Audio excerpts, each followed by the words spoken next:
City cable news కి స్వాగతం. విభిన్న ప్రతిభావంతులకు రాష్ట్ర ప్రభుత్వం అన్ని విధాల సహాయ సహకారాలు అందిస్తుందని జిల్లా కలెక్టర్ డికే బాలాజీ పేర్కొన్నారు. సమాజంలో ఇతరుల మాదిరిగానే విభిన్న ప్రతిభావంతులు చాలా గర్వంగా బతకాలనే ఉద్దేశంతో రాష్ట్ర ప్రభుత్వం వారికి అన్ని విధాల సహాయ సహకారాలు అందిస్తోందని జిల్లా కలెక్టర్ డికే బాలాజీ పేర్కొన్నారు. నగరంలోని కలెక్టరేట్ లో పాఠశాల విద్యా సమగ్ర శిక్ష ఆధ్వర్యంలో జిల్లా కలెక్టర్ దివ్యాంగులకు 3 చక్రాల వాహనాలను ఉచితంగా ఆయన పంపిణీ చేశారు. ఈ సందర్భంగా జిల్లా కలెక్టర్ మాట్లాడుతూ జిల్లాలో ఇటీవల సమగ్ర శిక్ష ఆధ్వర్యంలో విభిన్న ప్రతిభావంతులకు ఆరోగ్య శిబిరాలను ఏర్పాటు చేశామని, వాళ్లకు ఏ అవసరాలు ఉన్నాయో గుర్తించడం జరిగిందన్నారు. ఆ మేరకు జిల్లాలో 132 మందికి 212 బ్యాటరీ 3 చక్రాల వాహనాలు, చక్రాల కుర్చీలు, 3 చక్రాల వాహనాలు, నడక కర్రలు తదితర ప్రత్యేక పరికరాలు 15,63,218 రూపాయల విలువతో కేంద్ర ప్రభుత్వం తరపున అలింకో సంస్థ సహకారంతో అందజేస్తున్నామన్నారు. ఈ అవకాశాన్ని విభిన్న ప్రతిభావంతులందరూ సద్వినియోగం చేసుకోవాలని జిల్లా కలెక్టర్ కోరారు. ఈ సందర్భంగా లబ్ధి పొందిన దివ్యాంగులు తమకు 3 చక్రాల వాహనాలు అందించినందుకు సంతోషం వ్యక్తం చేస్తూ జిల్లా కలెక్టర్ కు ధన్యవాదాలు తెలిపారు. ఈ కార్యక్రమం సమగ్ర శిక్ష అధికారి DDW ఫణి దోర్జటి, దివ్యాంగుల శాఖ సిబ్బంది పాల్గొన్నారు. కృష్ణా జిల్లాలో ఉన్న విభిన్న ప్రతిభావంతులందరికీ కూడా మనము హెల్త్ క్యాంపు నిర్వహించి దాంట్లో వాళ్ళకి ఏమేమి అవసరం ఉంటుంది అనేది చూసుకొని 132 విభిన్న ప్రతిభావంత పిల్లలకు 212 స్పెషల్ ఎక్విప్మెంట్ని 15,32,000 విలువది ప్రభుత్వం తరపున అందజేస్తున్నాము. విభిన్న ప్రతిభావంతులు కూడా సమాజంలో వేరే వాళ్ళ లాగానే చాలా గర్వంతో వాళ్ళు బ్రతకాలి అనే ఉద్దేశంతో ప్రభుత్వం ఈ చర్యలు చేపట్టింది. విలువలతో కూడిన క్రమశిక్షణకు దేశభక్తికి ప్రతీక NCC అని కృష్ణా జిల్లా SPR గంగాధర్రావు అన్నారు. చిలకలపూడి పాండురంగ నగరపాలక సంస్థ ఉన్నత పాఠశాలలో NCC క్యాడెట్లకు క్యాంప్ కిట్స్ పంపిణీ కార్యక్రమంలో ముఖ్య అతిథిగా జిల్లా SP గంగాధరరావు పాల్గొన్నారు. ఈ సందర్భంగా ఆయన మాట్లాడుతూ తాను 12 ఏళ్ల పాటు ఉపాధ్యాయ వృత్తిలో కొనసాగి ఈత గ్రూప్స్ లో ర్యాంక్ సాధించి SP స్థాయికి ఎదిగానని వెల్లడించారు. విద్యార్థి దశలో ఉన్నప్పుడు NCC క్యాడెట్ గా ఉన్న అనుభవాన్ని పంచుకొని విద్యార్థులు ఆయన స్ఫూర్తి నింపే ప్రయత్నం చేశారు. NCC శిక్షణ ద్వారా విద్యార్థులు పరిపూర్ణమైన ఉన్నత స్వరులుగా తీర్చిదిద్దపడతారన్నారు. అనంతరం NCC క్యాడెట్లు 25 మందికి 60,000 రూపాయల విలువ ఈ క్యాంపు కిట్లను SP గంగాధరరావు, DEO రామారావు అందజేశారు. పాఠశాల ప్రధానోపాధ్యాయుడు కృష్ణమూర్తి అధ్యక్షతన జరిగిన ఈ కార్యక్రమంలో పాఠశాల NCC ఆఫీసర్ వెంకట రామాంజనేయులు, ఉపాధ్యాయులు సింహాద్రి, అతావుల్లా, ఇజాదతుల్లా, శ్రీమన్నారాయణ, ఉషా కిరణ్, శివ, వెంకటేశ్వరరావు, ప్రభుత్వ మాజీ సలహాదారులు DVR తదితరులు పాల్గొన్నారు. అకాడమిక్లోను అట్లాగే scouts and guides and NCC క్రమశిక్షణకి బాగా పేరు, అట్లాగే పర్సంటేజ్ కూడా చాలా బాగా వస్తుంది. మెరిట్ స్టూడెంట్ 570 మార్క్స్ అని కూడా చెప్పారు. సో ఇది మెరిట్ రెసిడెన్షియల్ కాలేజ్ స్కూల్ కూడా తీసుకున్నటువంటి పర్సంటేజ్. అలాగే మున్సిపాలిటీలో ఉంటూ ఒక మంచి స్కూల్, సో ఇటువంటి కార్యక్రమానికి రావడం నాకు చాలా సంతోషాన్ని ఇచ్చింది. మెయిన్ ఎన్సీసీతో పాటు మీకు ఏమేమి ఉపయోగాలు ఉంటాయి అని కూడా మీకు 2 విషయాలు చెప్పాలి. అదేంటంటే మీకు ఈ సర్టిఫికేట్ రిజర్వేషన్ ఉంటుంది దీనికి. సో దీన్ని ఎక్కడెక్కడ ఉపయోగించడానికి అవకాశం ఉంటే అన్ని చోట్ల ఉపయోగించవచ్చు. అలాగే ఇంటర్మీడియట్లో చేసినట్లయితే అది ఇంజనీరింగ్ కాలేజ్ అడ్మిషన్స్లో వాటిలో బాగా ఉపయోగపడుతుంది. ఈవెన్ మెడికల్ కాలేజెస్లో కూడా రిజర్వేషన్ ఉంటుంది. అలాగే స్కూల్లో చేసిన సర్టిఫికేట్ కూడా ఇంటర్మీడియట్ సంబంధించి కొన్ని నేషనల్ లెవెల్ వాటిల్లో కూడా ఈ యొక్క రిజర్వేషన్ అది ఉంటుంది. సో ఇది ఒక అడిషనల్ క్వాలిఫికేషను. ఇది మనం అదనంగా సమయం చదువుకోపోతుంది అని అనుకోవద్దు. సో దీంట్లో చాలా మంచి విషయాలు తెలుస్తాయి. ఎందుకంటే ఇలా ఎందుకు ప్రారంభించారు అని అంటే మనకి ఇండియా అనేటువంటిది దాదాపు 145 కోట్ల జనాభా. జార్జ్ కార్పొరేషన్ ఎయిడెడ్ హై స్కూల్లో ప్లే స్కూల్, LKG, UKG తదితర కార్పొరేట్ చిత్తజల్లు రాము ప్రారంభించారు. జార్జ్ కార్పొరేషన్ ఎయిడెడ్ హై స్కూల్లో ప్లే స్కూల్, LKG, UKG తరగతులు కార్పొరేటర్ చిత్తజల్లు రాము ప్రారంభించారు. ఈ సందర్భంగా ఆయన మాట్లాడుతూ 100 ఏళ్ల చరిత్ర కలిగిన ఈ స్కూల్లో ప్లే స్కూల్ ఎల్కేజీ యూకేజీలకు ఉచితంగా విద్య నేర్పుతారని తెలిపారు. డ్రెస్సులు పుస్తకాలు కూడా ఉచితంగా అందజేస్తారని వివరించారు. ఈ స్కూల్లో ఉపాధ్యాయులుగా పదవి విరమణ చేసిన Sitadevi play school LKG UKG తరగతుల ఏర్పాటుకు 1,40,000 రూపాయల వితరణగా ఈ సందర్భంగా అందజేశారు. సీతాదేవి దాతృత్వాన్ని వక్తలు కొనియాడారు. ఈ కార్యక్రమంలో స్కూల్ ప్రధానోపాధ్యాయుడు రమణ, సిహెచ్ తిరుమల తదితరులు పాల్గొన్నారు. జార్జ్ గణేశన్ ప్రాథమిక మరియు ఉన్నత పాఠశాలందు ప్లే స్కూలు దానికి అనుగుణంగా ఎల్కేజీ యూకేజీ మొత్తం 3 క్లాసెస్ 2025-26 సంవత్సరంలో ప్రారంభించనుంది. ఈ ప్రారంభోత్సవానికి మా పాఠశాల ఎక్స్ హెడ్ మాస్టరు మరియు ప్రెసిడెంట్ పాలకవర్గ అధ్యక్షురాలైన శ్రీమతి చిత్రపు సీతాదేవి గారు 1,40,000 రూపాయలు వాళ్ళ అమ్మగారు నాన్నగారి జ్ఞాపకార్థం ఈ రూమ్ ఏర్పాటు చేయడానికి ఆవిడ విరాళంగా ఇచ్చారు. మరి అంత మంచి మనసుతో తన పాఠశాల, తాను చేస్తున్న పాఠశాల, తాను అధ్యక్షత వహిస్తున్న పాఠశాల అభివృద్ధికి ఆవిడ పూర్తిగా కంకణం కట్టుకుని ఈ పాఠశాల ఉన్నత స్థితికి ఆవిడ మార్గదర్శకంలో ఉండి మేము మంచిగా నడుపుతాం. మా పాఠశాలలో సుమారుగా 18 మంది టీచర్స్ ఉన్నారు. సుమారు 450 మంది విద్యార్థులు ఉన్నారు. యూకేజీ ప్లే స్కూల్ మొదలుపెట్టామండి. ఇంచుమించు మా పాఠశాల పెట్టి 115 సంవత్సరాలు అయిందండి. 115 సంవత్సరాలకి కొత్తగా ఇంగ్లీష్ మీడియం కూడా తీసుకొచ్చి ఈ సంవత్సరం నుంచి ఎల్కేజీ నుంచి 10th క్లాస్ వరకు మొత్తం ఇంగ్లీష్ మీడియంలోనే ఎడ్యుకేషన్ అండి. ముందుగా ఎల్కేజీ యూకేజీ ప్లే స్కూల్లో ఎవరైతే చేరతారో పిల్లలు వాళ్ళు ముందస్తుగా వచ్చి మా పాఠశాల హెడ్ మాస్టర్స్ కలిసి ఆ పేరు నమోదు చేయించుకుంటే, ఇప్పటికే చాలామంది వచ్చారండి, ఆ పేరు నమోదు చేయించుకొని వస్తే వాళ్ళకి రిజర్వ్గా సీట్ అట్టే పెడతాం. అట్లాగే ఫీజులు లేవు, మొత్తం ఏ టు జెడ్ అంటే ఎల్కేజీ 10th క్లాస్ మొత్తం ఫ్రీ ఎడ్యుకేషన్ అండి. మరి ఈ సందర్భంగా మరి సీతాదేవి గారు మా పాలకవర్గ ప్రెసిడెంట్ గారు ఆ ప్లే స్కూల్ నిమిత్తం వాళ్ళ మదర్ పేరున 1,40,000 రూపాయలు పెట్టి రూమ్ కానీ ఆ ప్లే కిట్స్ కానీ అన్నీ అందించారండి. మరి ఆవిడకి మా టీచర్స్ తరఫున హెడ్ మాస్టర్ తరఫున మనకి అతి చేరువలో ఉన్న జార్జ్ గణేశన్ హై స్కూల్ అండి. ఇది స్థాపించి 115 సంవత్సరాలు. బందర్ ఘనమైన చరిత్ర ఉందంటే జార్జ్ గణేశన్కి ఉంది. ఇక్కడ 115 సంవత్సరాలండి. ఈ సంవత్సరం నుంచి 2025-26 సంవత్సరం నుంచి ఇక్కడ ప్లే స్కూల్తో పాటు ఎల్కేజీ యూకేజీ కూడా స్టార్ట్ చేశారు. ఆ ప్లే స్కూల్కి మన రాజలక్ష్మి గారి పేరు మీద సీతాదేవి గారు వాళ్ళ మేడం గారు 1,40,000 ఇచ్చి ఆ దాతృత్వాన్ని ఈరోజు ఇచ్చి చాలా కొనియాడాలండి ఆయన మా మేడం గారిని మటుకు సీతాదేవి గారిని. ఎందుకంటే ఈ రోజుల్లో దాతృత్వం అనేది ఒక స్కూలు. ఎందుకంటే ఇక్కడ చదివే ప్రతి విద్యార్థి, ఇక్కడ ఎల్కేజీ యూకేజీ ప్రతి విద్యార్థి సీతాదేవి గారికి రుణపడి ఉంటారు. ఎందుకంటే ఇక్కడ డబ్బు అనేది మనం ఎంత ఇచ్చినా కూడా ఉండదండి. తిండి అనేది ఆ రోజుతోనే అయిపోతుంది. కానీ చదువు అనేది తరతరాలు వాళ్ళ భవిష్యత్తుకు ఉపయోగపడుతుందండి చదువు అనేది. అలాంటి చదువుని ఈరోజు సీతాదేవి మచిలీపట్నం మాజీ ఎంపీ, అవనిగడ్డ మాజీ ఎమ్మెల్యే దివంగత అంబటి బ్రాహ్మణయ్య 12వ వర్ధంతి కార్యక్రమాలు టీడీపీ నాయకులు ఘనంగా నిర్వహించారు. మచిలీపట్నం మాజీ ఎంపీ, అవనిగడ్డ మాజీ ఎమ్మెల్యే దివంగత అంబటి బ్రాహ్మణయ్య 12వ వర్ధంతి కార్యక్రమాలు టీడీపీ నాయకులు ఘనంగా నిర్వహించారు. నాగాయలంక మండలం పంచాయతీ ప్రాంగణంలో అంబటి బ్రాహ్మణయ్య విగ్రహానికి వైఎస్ఆర్సీపీ మాజీ ఎమ్మెల్యే సింహాద్రి రమేష్ బాబు, భోగాది శేషగిరిరావు, మద్ది చిన్న తదితరులు పూలమాల వేసి ఘన నివాళులర్పించారు. అనంతరం టీడీపీ మండల ప్రెసిడెంట్ మెండు లక్ష్మణరావు, రామాంజనేయులు, నాయుడు తాతారావు, ఉప్పల ప్రసాద్ తదితరులు నాగాయలంక ప్రధాన సెంటర్లో ఆయన విగ్రహానికి పూలమాల వేసి ఆయన చేసిన పలు అభివృద్ధి పనులను కొనియాడారు. నీతి నిజాయితీకి మారుపేరు అంబటి బ్రాహ్మణయ్య అని వారన్నారు.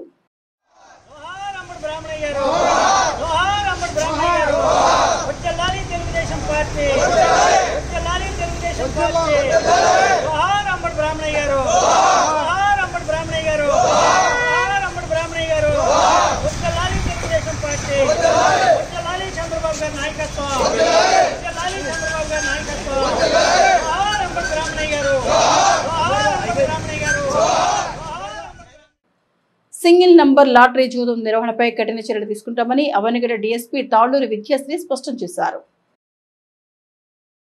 సింగిల్ నంబర్ లాటరీ జూదం నిర్వహణపై కఠిన చర్యలు తీసుకుంటామని అవనిగడ్డ డీఎస్పీ తాళ్లూరి విద్యాశ్రీ స్పష్టం చేశారు. చల్లపల్లి పోలీస్ స్టేషన్ జరిగిన మీడియా సమావేశంలో డీఎస్పీ మాట్లాడారు. జిల్లా ఎస్పీ ఆర్ గంగాధర్రావు ఆదేశాల మేరకు డీఎస్పీ పర్యవేక్షణలో చల్లపల్లి సిఐ స్పెషల్ టీం ఆధ్వర్యంలో లాటరీ నిర్వాహకులపై దాడులు నిర్వహించి 6గురిని అదుపులోకి తీసుకున్నట్టు తెలిపారు.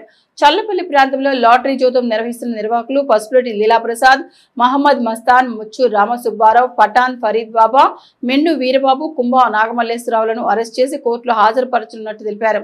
తమ విచారణ అనంతరం 19 మందిపై కేసు నమోదు చేసి 2 ఫోన్లు, 7,009 రూపాయల నగదు, 5 లాటరీ పేపర్లను సీజ్ చేశామన్నారు. అరెస్ట్ చేసిన 6గురిపై గతంలో సింగిల్ నెంబర్ లాటరీ కేసులతో పాటు క్రిమినల్ కేసులు ఉన్నందున మహబూబా కోర్టులో హాజరుపరచనున్నట్టు తెలిపారు. ప్రస్తుతం కేసు దర్యాప్తులో ఉందని మిగిలిన వారిని అదుపులోకి తీసుకుంటామన్నారు. కృష్ణా జిల్లా ఎస్పీ ఆర్ గంగాధర్ రావు గారు ఐపీఎస్ గారు ఉత్తర్వుల మేరకు మన చల్లపల్లి పోలీసులు మరియు నా సమక్షంలోని ఒక స్పెషల్ టీమ్ని ఫామ్ చేయడం జరిగింది. వీళ్ళందరి ఆధ్వర్యంలో ఒక స్పెషల్ రైడ్ చేయడం జరిగింది. ఇది లాటరీస్ అంటే సింగిల్ నెంబర్ అని పిలుస్తారు. ఇక్కడ సింగిల్ నెంబర్ గేమ్కి సంబంధించి ఒక రైడ్ చేయడం జరిగింది. దీనిలో మనకి సుమారు 20 మంది వరకు ముద్దాయిలుగా నమోదు చేయడం జరిగింది. ముఖ్యంగా A1 పసుపులేటి లీలా ప్రసాద్, A2 మహమ్మద్ మస్తాన్, ఇతన్ని చిన్నబాబు అని కూడా పిలుస్తారు, A3 Muchchu Ramasubbarao, A4 Pathan, A5 Mendu Veerababu, A6 Kumbha Nagamalleswararao alias Chamaru అనే వాళ్ళని మెయిన్ ముద్దాయిలుగా జడ్జి చేయడం జరిగింది. ఈ 6గురికి కూడా ప్రీవియస్ కేసు క్రైమ్ హిస్టరీ ఉంది మన పోలీస్ స్టేషన్లోనే. అలాగే వివిధ పోలీస్ స్టేషన్స్లో కూడా వీళ్ళ మీద డిఫరెంట్ కేసెస్ ఉండడం జరిగింది. వీళ్ళు చేసిన మేజర్ యాక్ట్ ఏంటంటే లాటరీ గేమింగ్ యాక్ట్ నిమిత్తం వీళ్ళు ₹1కి 60 రూపాయలు లాభం వస్తుంది అన్నట్టు చూపించి రోజు కూలి పనులకు వెళ్ళే వాళ్ళ దగ్గర నుంచి, స్టూడెంట్స్ దగ్గర నుంచి, వీళ్ళ దగ్గర నుంచి డబ్బులు వసూలు చేసుకుని ఆశ చూపించి వీళ్ళందరినీ అప్పుల పాలు చేసి వీళ్ళ కుటుంబాలను రోడ్డు మీద పడేయడం జరిగింది, చాలా కుటుంబాలని. ఇది లాటరీస్ యాక్ట్ అనేది మనకి ఆంధ్రప్రదేశ్ గవర్నమెంట్ నిషేధింపబడిన చట్టం అన్నమాట. సో వీళ్ళు దీని మీద ఇల్లీగల్గా నడిపిస్తున్నారు కాబట్టి వీళ్ళని ఈ యాక్ట్ కింద నమోదు చేయడం జరిగింది. అలాగే ఇది ఆర్గనైజ్డ్ క్రైమ్గా కూడా గుర్తించడం జరిగింది. ఒక పేద యువతి వివాహం నిమిత్తం వాసవి క్లబ్ ఆర్థిక సహాయం అందజేసింది. ఒక పేద యువతి వివాహం నిమిత్తం వాసవి క్లబ్ ఆర్థిక సహాయం అందజేసింది. నగరానికి చెందిన బి ప్రదీప్ లావణ్య కుమార్తె సాయి సత్యవతి వివాహం సందర్భంగా వాసవి క్లబ్ వితరణ అందించింది. ఈ సందర్భంగా నగదు 22,000 రూపాయల నగదు, 6 చీరలు, వెండి మెట్టెలు దాతల సహకారంతో వాసవి ప్రతినిధులు అందజేశారు. ఈ కార్యక్రమం ఎండూరి సురేష్, వేముల శిరీష, అన్నం అశోక్, తమ్మన అనురాధ, జల్లూరి రాంబాబు, జయవరపు ప్రసాద్ తదితరులు పాల్గొన్నారు. వాసవి అంటేనే ఒక సేవా సంస్థ.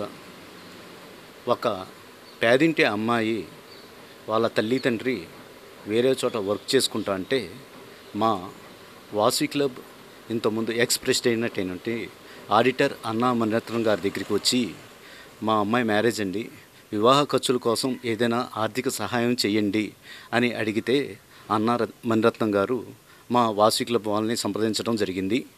దానికి సంప్రదించినప్పుడు అందరి దాతల సహకారంతో ఈ రోజున దాదాపుగా 22,000 రూపాయల క్యాషు, 6 చీరలు, మట్టిలు, పిల్లేళ్ళు కూడా అన్నం మణిరత్నం గారు మమ్మల్ని సంప్రదించిన వెంటనే వాసవి క్లబ్ వాళ్ళు ముందుగా వచ్చి అందరికీ ఈ ఇంటిమేషన్ ఇచ్చేటప్పటికి అందరూ కూడా మేం చేస్తామని చెప్పి ముందుకొచ్చారు. వాళ్ళందరికీ ముందుగా ధన్యవాదాలు.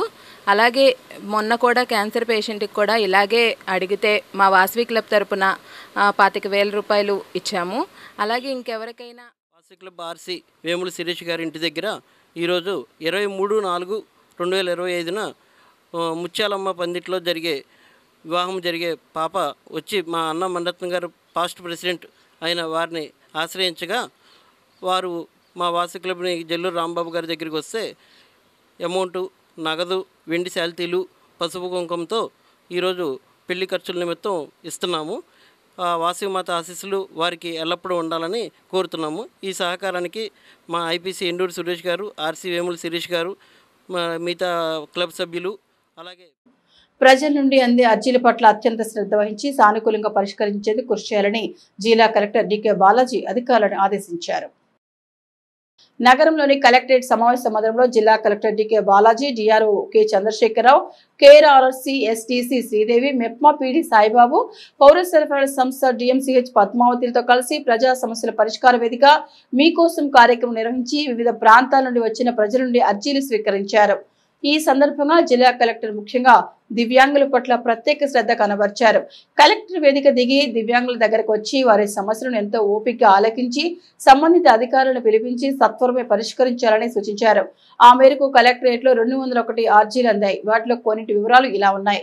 మహిళలు, చిన్నారుల భద్రతకు శక్తి యాప్ ఉపయోగించాలని కోరుతూ రాష్ట్ర ప్రభుత్వం రూపొందించిన కరపత్రాలను, గోడ పత్రాలను జిల్లా కలెక్టర్ ఆవిష్కరించారు.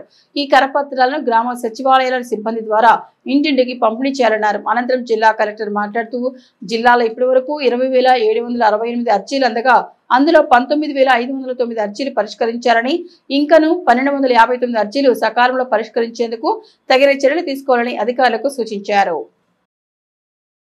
పశ్చిమ బెంగాల్లో హిందువులపై జరుగుతున్న దాడులను విశ్వ హిందూ పరిషత్ తీవ్రంగా ఖండించింది. పశ్చిమ బెంగాల్లో హిందువులపై జరుగుతున్న దాడులను నిరసిస్తూ విశ్వ హిందూ పరిషత్ ఆధ్వర్యంలో కలెక్టరేట్ వద్ద నిరసన ప్రదర్శన నిర్వహించింది. ఈ సందర్భంగా లక్ష్మీ టాకీస్ సెంటర్ నుంచి కలెక్టరేట్ వరకు ర్యాలీ నిర్వహించారు. అనంతరం కలెక్టరేట్ ఎదుట ధర్నా చేపట్టారు. పశ్చిమ బెంగాల్లో రాష్ట్రపతి పాలన విధించాలని రాష్ట్రపతి ద్రౌపది ముర్ముకు జిల్లా కలెక్టర్ ద్వారా వినతి పత్రం అందజేశారు.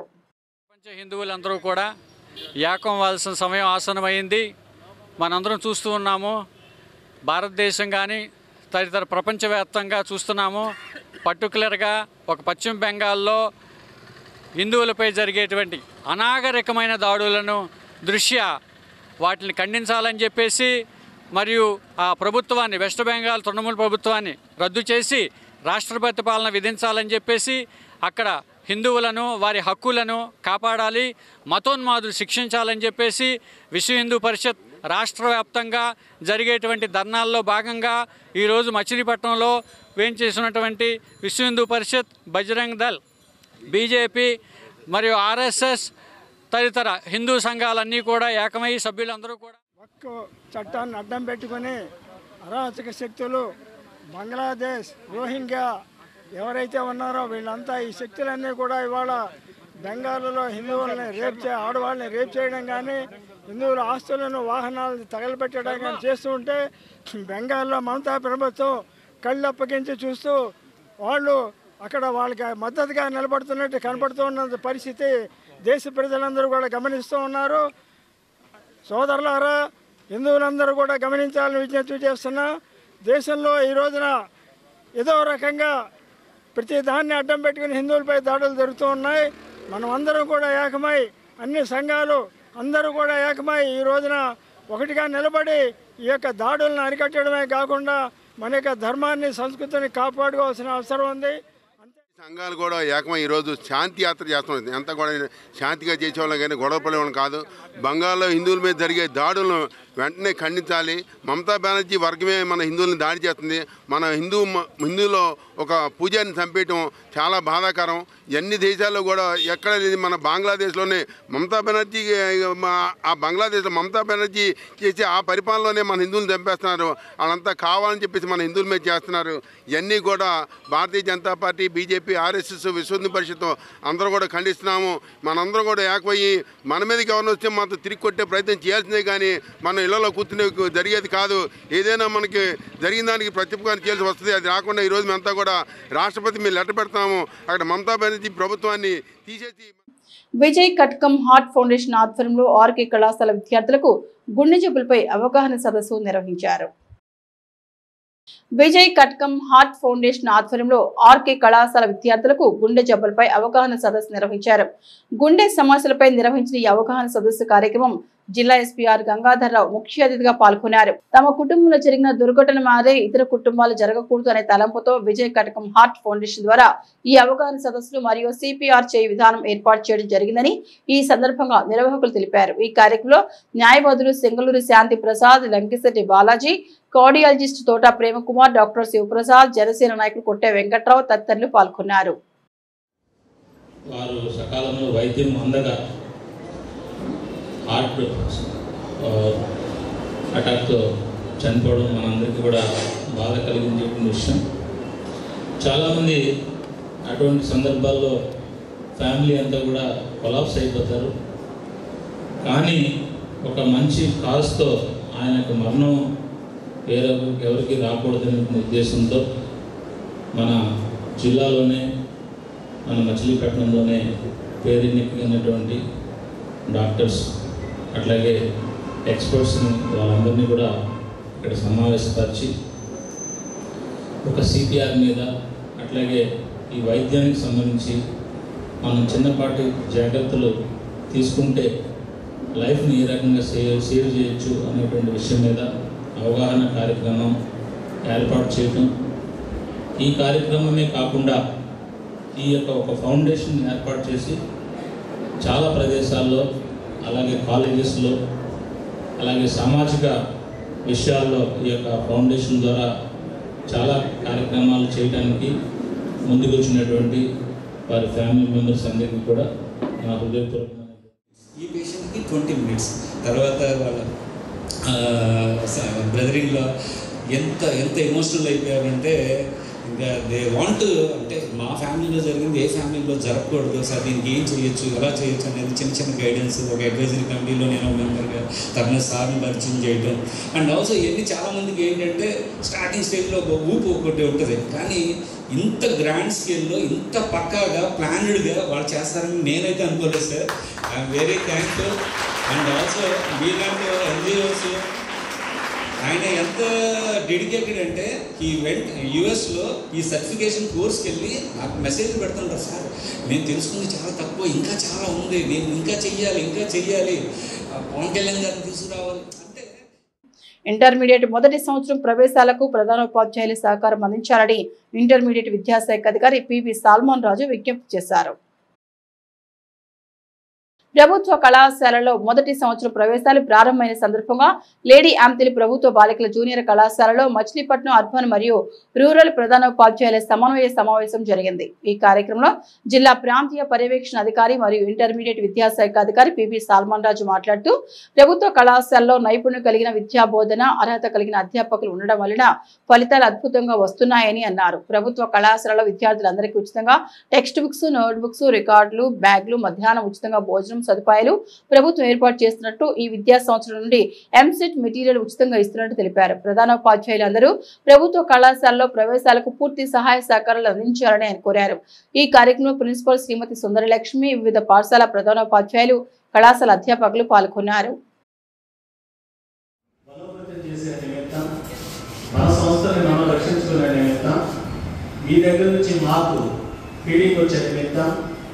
మీ జూనియర్ కాలేజెస్ ఎన్రోల్మెంట్ పెంచే నిమిత్తం గతంలో ప్రిన్సిపల్ సెక్రటరీగా పనిచేస్తున్నటువంటి ప్రవీణ్ ప్రకాష్ గారు అప్పట్లో ఒక డైరెక్షన్ ఇవ్వడం జరిగింది. ఆ రోజు ఉన్నటువంటి 8 జూనియర్ కాలేజీల్లో చాలా వరకు మేము ఈ కోఆర్డినేషన్ మీటింగ్ని కండక్ట్ చేయడం జరిగింది. దాంతోపాటు ఈ సంవత్సరం కూడా ప్రత్యేకంగా కలెక్టర్ గారు ఇచ్చినటువంటి సూచన మేరకు అలాగే డిఓ గారు ఇచ్చినటువంటి సహకారం మేరకు మొత్తం 8 జూనియర్ కాలేజీల్లో ఈ కోఆర్డినేషన్ మీటింగ్ని కండక్ట్ చేస్తూ మీ ద్వారా ఈ ఇన్స్టిట్యూట్స్లో, ఈ పబ్లిక్ ఫండెడ్ ఇన్స్టిట్యూట్స్లో, ప్రభుత్వం చేత నడపబడుతున్నటువంటి ఈ ఇన్స్టిట్యూట్స్లో పేద బలహీన వర్గ ప్రజలకి విద్యార్థులకి చదువు చెప్పే నిమిత్తం మనము వాళ్ళకి బాగా ఉపయోగపడాలన్నటువంటి ఆలోచన క్రమంలో చేసినటువంటి కోఆర్డినేషన్ కమిటీ మీటింగ్కి పట్టణ ప్రజలపై మోపిన పన్నుల మోతకు విముక్తి కల్పించాలని సిపిఎం పార్టీ డిమాండ్ చేసింది. పట్టణ ప్రజలపై మోపిన పన్నుల మోతకు విముక్తి కల్పించాలని సిపిఎం పార్టీ డిమాండ్ చేసింది. జ్యోతి బాపులే విజ్ఞాన కేంద్రం సిపిఎం నగర కమిటీ ఆధ్వర్యంలో నిర్వహించిన మీడియా సమావేశంలో పార్టీ నాయకులు మాట్లాడుతూ పెంచిన ఆస్తి పన్ను వెంటనే తగ్గించాలని డిమాండ్ చేశారు. ప్రజలకు ప్రతిరోజు తాగునీరు అందించాలని, వేసవిలో మంచినీటి సరఫరా సక్రమంగా చేయాలన్నారు. ఈ కార్యక్రమంలో కొడాలి శర్మ, బూరా సుబ్రహ్మణ్యం, జయరావు, చంద్రపాల్ తదితరులు పాల్గొన్నారు. వాటర్ సంబంధించినటువంటి మున్సిపాలిటీ 2 ఇక్కడ ఎగ్జిక్యూటివ్ ఆఫీసర్లు కానివ్వండి, కౌన్సిల్ సంబంధించింది కానీ 2 కానీ చూసినట్లయితే 2 సమన్వయంతో పనిచేయాల్సిన అవసరం కూడా ఉంది. కానీ ఇక్కడ అది కనిపించటం లేదు. నెంబర్ 1 చూసినట్లయితే ప్రతి వాడికి గాలి తర్వాత అత్యంత అవసరమైనటువంటి నీరు అనేటువంటి సంబంధించినది. కానీ మనకి నీరు సంబంధించి చూసినట్లయితే ప్రపంచ బ్యాంక్ ఇచ్చినటువంటిది 150 లీటర్లు సంబంధించి ఫర్ హెడ్కి ప్రతి వ్యక్తికి 150 లీటర్లు ఇవ్వాలి. కానీ మనం ఏం చేస్తున్నాం, రోజు ఇస్తున్నాం. కానీ 75 లీటర్ వరకు ఇస్తున్నాం. కానీ 75 లీటర్ కానీ చూసినట్లయితే అది కూడా మురుగుతోనూ తర్వాత కొద్దితోనూ కొంచెం గంట యొక్క అక్కడ ఇవ్వట్లేదు. అందుకని మేమేంటంటే మరి పన్ను చూసినట్టయితే 100 రూపాయలు కట్టించుకున్నారు. సగం నీళ్ళు ఇచ్చి సగం ఏంటంటే నెలకి 15 రోజులు ఇచ్చి నెల రోజులు బిల్లు కట్టించుకుంటాం చాలా దుర్మార్గంగా భావిస్తున్నాం. కాబట్టి తక్షణటువంటి మెరుగైనటువంటి నీళ్ళు అందించాలి, సక్రమంగా రెగ్యులర్గా అందరికీ నీళ్ళు ఇవ్వాలి అనేటువంటిది మా డిమాండ్. రెగ్యులర్గా నీళ్ళు ఇవ్వాలి. రెగ్యులర్గా నీళ్ళు ఇవ్వాలంటే దీర్ఘకాల ప్రణాళిక కావాలా, కానీ మున్సిపాలిటీ దగ్గర దీర్ఘకాల ప్రణాళిక లేవు. షార్ట్ ప్రణాళికలు ఉండే తప్ప దీర్ఘకాల ప్రణాళికలు. మేము కోరేది ఏంటంటే నెంబర్ 1 నెంబర్ 2 చూసినట్టు ప్రాధాన్యత మచిలీ కృష్ణా రివర్ నుంచి డైరెక్ట్ పైప్ లైన్ రావాలి, వేయాలి ఇక్కడ మచిలీపట్నం. రెండోది ఏంటంటే SS tank, summer storage tank అనేటువంటిది మనకి తలక్టూరులో ఉందో, ఆ నీరు సరిపోవటం లేదు. కాబట్టి ఫోర్ట్కి దాదాపు 4,000 ఎకరాలు తీసుకున్నారు, సంతోషం. అదే సందర్భంలో 2 లక్షల మంది నీరు త్రాగటానికి కనీసం 200 ఎకరాలు తీసుకుంటాకి పాలకులు కానీ అధికారులు కానీ ఆలోచన చేయకపోవటం చాలా నిర్లక్ష్యం బాధ్యతగా మాత్రం భావిస్తున్నాం. ఇప్పటికైనా సరే పాలకవర్గం కానీ అంటే ప్రభుత్వం కానీ ఇటు ఎగ్జిక్యూటివ్ కానీ ముగ్గురు సమన్వయంతో ఏంటంటే తక్షణటువంటి పైపులను ఏర్పాటు చేయాలి, శుద్ధమైనటువంటి నీరు అందించాలి, రెగ్యులర్గా నీరు ఇవ్వాలి. మూడోది అధికారంలోకి వచ్చిన తర్వాత మేము అధికారంలోకి వస్తే ప్రజలపై భారాలు వేయమని అధికారంలోకి వచ్చిన ఈ కూటమి ప్రభుత్వం ఈరోజు కృష్ణా జిల్లా వ్యాప్తంగా చూస్తే గత ఏడాది కన్నా మరి పెరిగిన భారం 12.67 కోట్లు ఈ సంవత్సర కాలంలో జిల్లాలో ప్రజలపై ఇంటి పన్నుల రూపంలో భారం వేస్తూ ఉంది. అదేవిధంగా గత ప్రభుత్వం తీసుకొచ్చిన విలువ ఆధారిత పన్నునే ఈ ప్రభుత్వం కూడా ఆస్తి పన్నుని కొనసాగిస్తూ ఉంది. దీనికి తోడు ఫిబ్రవరి 1వ తారీఖు నుండి స్టాంప్స్ రిజిస్ట్రేషన్ శాఖ మరి ఆధ్వర్యంలో ఆస్తి పన్ను విధానాన్ని పెంచడం జరిగింది. ఈ రకంగా చూస్తే ఆస్తి కట్టడాల విలువ భారీగా పెంచడం జరిగింది. మరి ఈ రకంగా చూస్తే మచిలీపట్నానికి సంబంధించి చూస్తే 49,009 అసెస్మెంట్లు ఉన్నాయి. దానిలో గత ఏడాది 11.27 కోట్లు మరి పన్ను రూపంలో పన్నులు వేస్తే ఇప్పుడు 14.8 కోట్లు, అంటే దాదాపు మచిలీపట్నం ప్రాంత ప్రజలపై 2,81,00,000 రూపాయలు ఈ పన్ను వేసింది. ఇటువంటి భారాలను వెంటనే తగ్గించాలని సిపిఎం పార్టీగా డిమాండ్ చేస్తున్నాం. అదేవిధంగా ఈ కాలంలో మరి దాదాపు అంటే కరెంట్ రేట్ల రూపంలో ఈ ప్రభుత్వం రాష్ట్ర వ్యాప్తంగా 15,000 కోట్ల రూపాయలు భారం వేసింది. అదేవిధంగా ఈ కాలంలో చూస్తే మరి సిలిండర్కి సంబంధించి మరి ప్రతి కుటుంబానికి సిలిండర్కి 50 రూపాయలు పెంచడం జరిగింది. అలా చూస్తే మరి ఈ రకంగా చూసినప్పుడు ప్రజలపై భారాలు వేస్తూ ఉంది. సౌకర్యాల వరకు చూస్తే సౌకర్యాలు లేని పరిస్థితి. సిటీ కేబుల్ న్యూస్ సమాప్తం.